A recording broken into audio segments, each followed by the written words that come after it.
Alors, on va commencer le chapitre acide-base, qui est un chapitre assez important. Et pour commencer, on va d'abord définir ce qu'est un acide et une base. Alors, les acides et les bases, on les connaît déjà parce qu'on a étudié dans la nomenclature qu'un acide, c'est une molécule qui commence par un H, donc le chlorure d'hydrogène, le nitrate d'hydrogène, le sulfate d'hydrogène, le sulfure d'hydrogène. Et dans la nomenclature, on a également étudié les bases, mais sous une autre forme. On les a étudiées sous la forme d'hydroxyde, qui était donc un métal avec un groupement OH-. Alors on va partir de là, avec la définition, donc selon Arrhenius, qui est qu'un acide est une molécule qui commence par un H, comme on peut le voir ici, et qui est capable de libérer ses H+. Donc il va libérer un H, 2H ou 3H selon le nombre qu'il en a, et forcément un ion négatif en parallèle. Une base, si on se base sur la définition d'Arrhenius, c'est une molécule qui possède un groupement OH, donc un groupement hydroxyde, et qui va être capable de libérer ce groupement OH.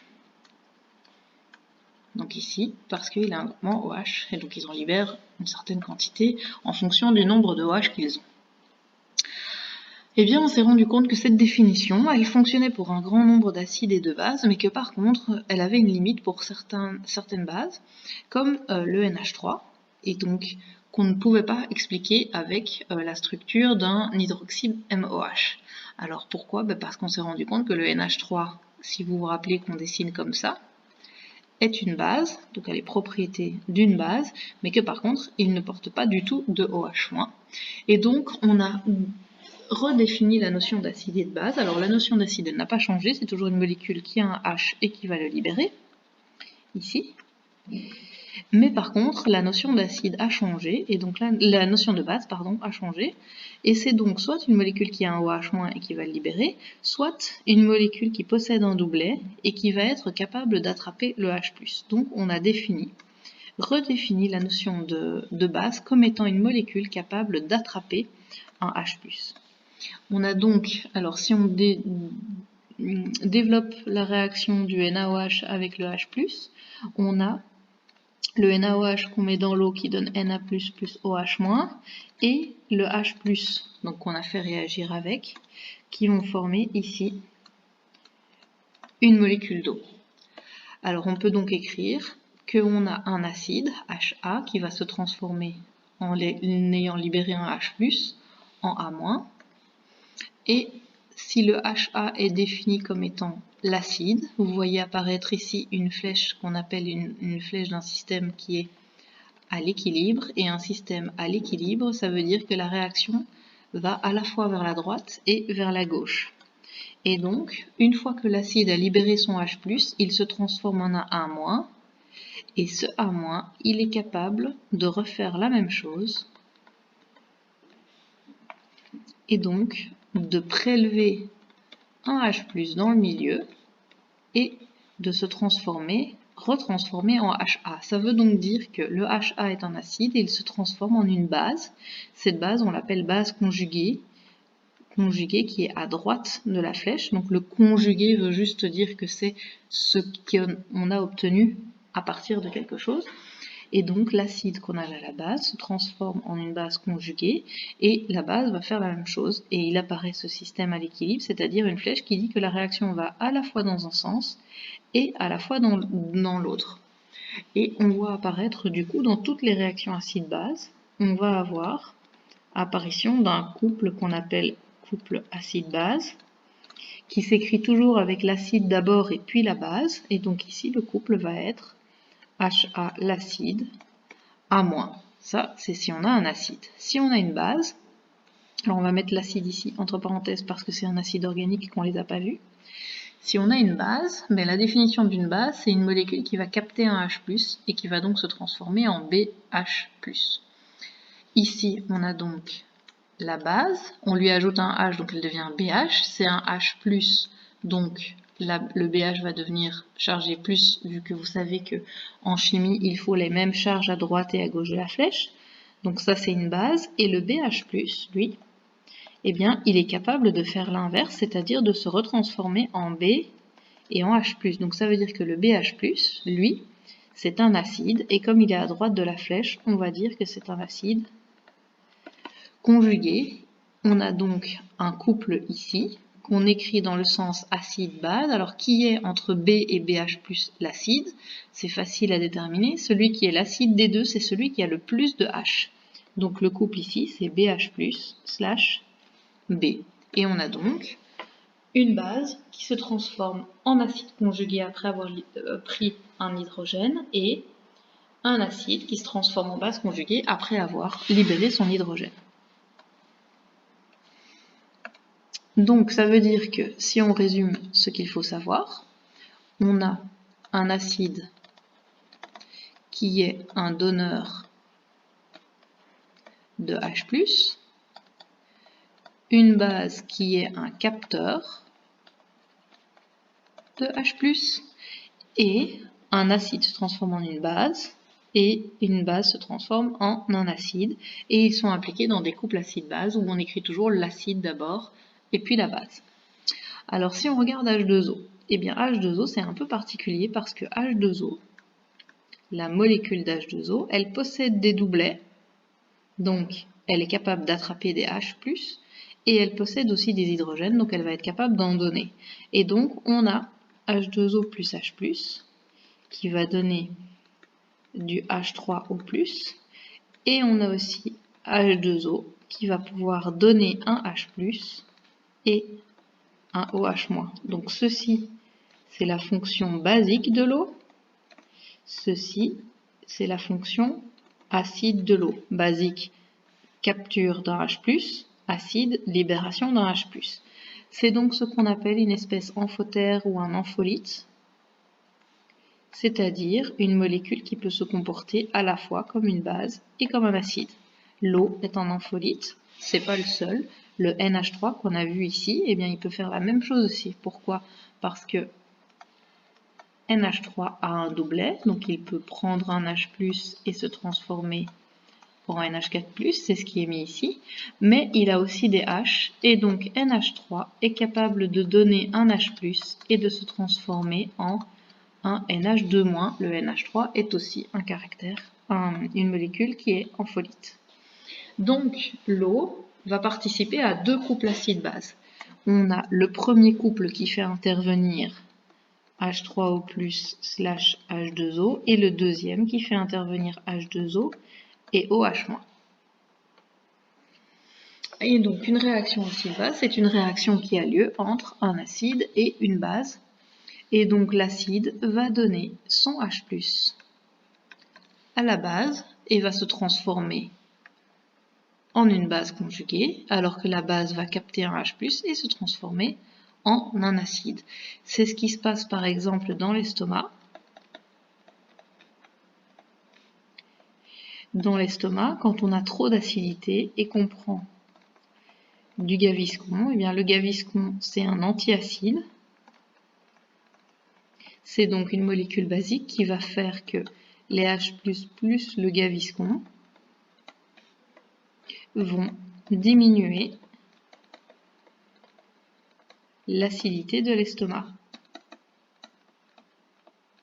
Donc les H+, c'est vraiment les particules acides qui sont responsables de l'acidité. Tant qu'il n'y a pas de H+, eh bien le milieu ne peut pas être acide.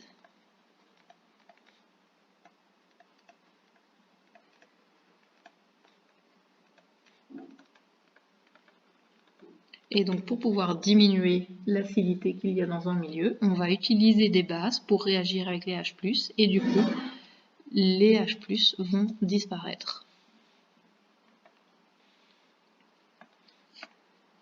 Alors dans une réaction acide-base, on a donc un acide avec sa forme conjuguée, une base avec sa forme conjuguée. Donc ici, l'acide et la base conjuguée, si on regarde dans le détail, c'est l'acide 1 et la base 1.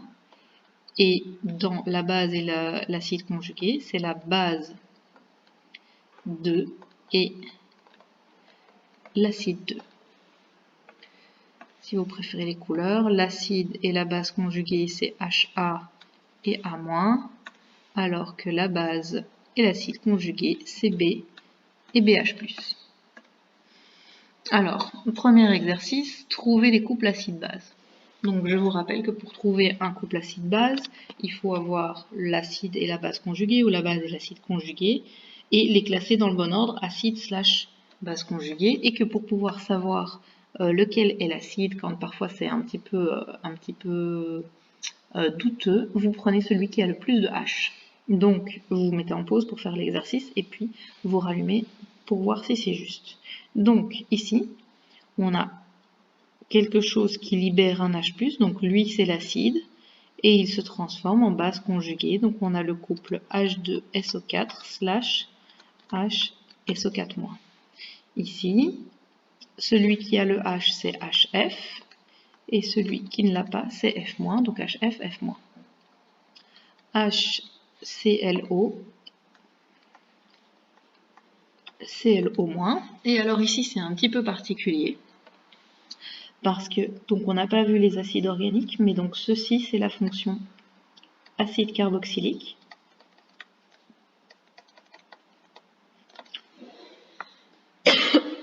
Et donc le H est libéré du COOH, donc c'est bien cet H-ci qui est libéré et pas le H de devant. Donc si on vous donne une équation comme ça, l'acide est celui qui a le plus de H et la base est celui auquel il en manque. Alors, si un acide, ça se transforme en une base, après avoir libéré son H+, qu'est-ce qui l'empêche de OA- de reprendre le H+, pour se retransformer en un acide? Eh bien, ce qu'on a vu, c'est que, juste ce qu'on vient de voir là, c'est qu'un acide, ça réagit avec une base. Et donc, en fait, la réaction qui va avoir lieu ici, quand on a un HA et qu'on dit qu'il donne du H+, et du A-, ben, c'est un petit peu une situation qui est fictive, parce que l'acide ne se trouve jamais tout seul dans un milieu, et que donc on va faire réagir cet acide avec une autre molécule qui sera une base, et donc la réaction qui va avoir lieu va un petit peu dépendre de la force des acides et des bases qu'on met en présence. Alors, pour pouvoir parler de la force des acides et des bases, il faut reparler de la constante d'équilibre. Alors la constante d'équilibre, c'est quand on a une réaction chimique, c'est le produit des concentrations des produits, donc c'est la concentration de C exposant son coefficient stoichiométrique fois la concentration de D exposant son coefficient stoichiométrique sur la concentration de A exposant son coefficient stoichiométrique fois la concentration de B exposant son coefficient stoichiométrique. Ça, c'était les constantes d'équilibre pour les réactions qui étaient des situations d'équilibre qu'on a vues l'année passée. Ces constantes d'équilibre, dans le cadre des acides et des bases, on va les appeler autrement. On va les appeler Ka pour la constante d'acidité, Kb pour la constante de basicité et le Kw pour le K de l'eau. Alors, une chose que j'ai oublié de dire, c'est que les réactions acide-base, elles ont toujours lieu en milieu aqueux.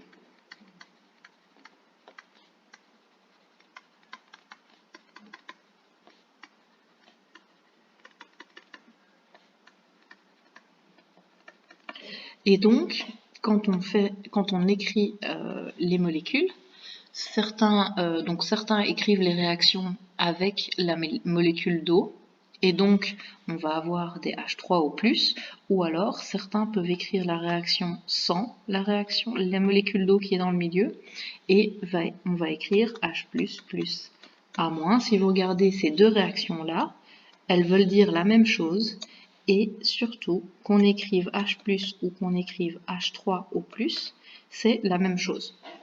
Donc c'est le même élément, on parle de la même chose, ça dépend simplement comment on a écrit la réaction. Alors si on prend un acide qui réagit donc dans l'eau, cet acide va donner un H+ à l'eau. Cette eau, étant donné qu'elle est aussi basique, eh bien elle va prélever ce H+, et elle va se transformer en H3O+. Eh bien, si on écrit la constante ici de cette réaction-ci, on va obtenir que la constante, c'est les produits sur les réactifs, mais rappelez-vous l'année passée, la concentration de l'H2O liquide était toujours égale à 1, donc en gros, on n'écrivait jamais l'H2O liquide dans les constantes d'équilibre. Donc, on va écrire que le Ka de cette réaction est égal à A- fois H3O+, le tout divisé par mon acide au départ. Donc voilà, ça c'était pour rappeler que la concentration de l'eau était égale à 1. Si on fait la même chose pour une base, eh bien on a une base dans H2O. L'eau étant un acide aussi, il va pouvoir donner un H+. On a donc formation de BH+ et de OH-. On va écrire l'expression de la constante de basicité de cette réaction. On a BH+ sur OH-, le tout sur B, étant donné que l'H2O liquide est toujours égal à 1. Si on fait ça pour l'eau, eh bien dans l'eau, on a H2O qui réagit avec H2O et on en a l'un des deux qui va donner un H+ à l'autre. Donc ça nous donne H3O+ plus OH-. Et si on écrit le K, eh bien on a le K de l'eau qui est égal au produit, donc c'est écrit là-bas en dessous, H3O+ fois OH- sur l'H2O liquide qui vaut 1 et l'H2O liquide qui vaut 1. Donc on arrive bien à cette réaction-ci, cette constante d'équilibre-là. Et cette constante d'équilibre, eh bien, on peut la calculer d'un point de vue expérimental. Si on la mesure, eh bien, on va trouver que la concentration en OH- est égale à 10-7 moles par litre et la concentration en H3O+ est égale à 10-7 moles par litre aussi. Donc si on calcule ce Kw, on arrive à une valeur qui est fixe et qui est que dans l'eau, la concentration des ions H+ et des ions OH- est toujours égale à 10-14. Alors si vous vous rappelez un tout petit peu de l'équilibre chimique, eh bien l'année passée, on avait vu que plus un équilibre chimique était caractérisé par une constante qui était grande, plus la réaction était déplacée à droite. Vu que si j'ai A plus B qui donne C par exemple, eh bien avec un KC qui était égal à la concentration de C sur la concentration de A fois la concentration de B, eh bien plus KC est grand, plus l'équilibre est déplacé vers la droite. Ça veut dire plus la réaction est efficace.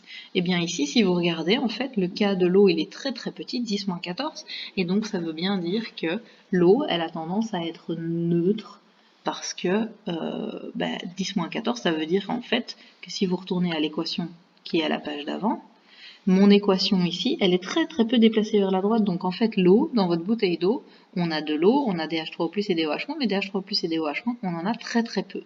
Et de toute façon, on en a en même quantité, donc ça veut dire qu'ils vont réagir pour reformer de l'eau de l'autre côté. Donc ce Kw, il exprime simplement que l'eau a une constante de 10-14 et qu'il ne forme pas beaucoup de H3O+, donc d'ions acides.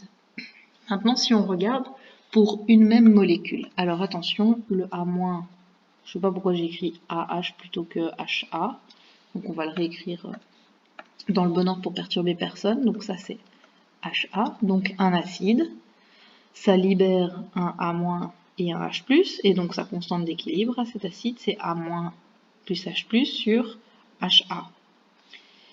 Pour la base, si on reprend pour cette même molécule, eh bien la base est capable de prendre un H+ de l'eau, et elle se transforme en HA qui a récupéré un H+, et un OH-. Donc Kb, c'est égal à HA fois OH- divisé par A-. Le Ka est égal à A- fois H+ divisé par HA. Si on fait le Ka fois le Kb, eh bien on obtient Ka fois Kb, et les A- vont se simplifier, et les HA vont se simplifier aussi, de telle sorte qu'on obtient que le Ka d'une molécule fois son Kb est égal à la concentration en H+, fois la concentration en OH-. Et ça, on sait que c'est toujours égal à 10-14 à cause de la relation qu'on a établie ici dans l'eau, qui est que la concentration en H+ et en OH- d'un milieu est toujours égale à 10-14. Donc, c'est une nouvelle relation qui va être relativement importante à enregistrer parce qu'on va s'en servir du coup plus tard, et donc ça va permettre de déterminer du coup en fonction de la Ka et du Kb d'un individu, d'une molécule, si cette molécule a tendance à être forte ou faible. Alors le Ka et le Kb, on va les exprimer très souvent sous la forme de pK. Alors on a vu ça en maths, quand on a le P, le P, ça veut dire qu'on fait un moins logarithme. Donc si j'ai le KA et que je veux le PKA, et bien entre les deux, pour transformer l'un en l'autre, je vais faire moins le logarithme. Et j'obtiendrai le PKA. Donc c'est simplement parce que vous allez voir que les valeurs de KA, c'est des 10 exposants moins 17 ou moins 10 ou moins 6 ou moins 5. Et que le PKA, du coup, ça devient un chiffre juste à virgule, et que du coup c'est plus simple de les utiliser. Par contre, le fait de passer sous l'échelle de PKA va changer cette relation-ci. Donc cette relation-ci, si on en parle comme ça, on a K fois KB est égal à 10 moins 14. Mais si j'en parle sous la forme de logarithme, c'est-à-dire en prenant moins le logarithme de tout ça, eh bien normalement vous avez vu quelque part en maths que le logarithme d'un produit devient une somme de logarithmes. Donc cette expression-ci, tant que on l'utilise comme ça, c'est K fois KB qui est égal à 10 moins 14. Si on l'utilise sous la forme du PK, c'est PKA plus PKB qui est égal du coup à 14.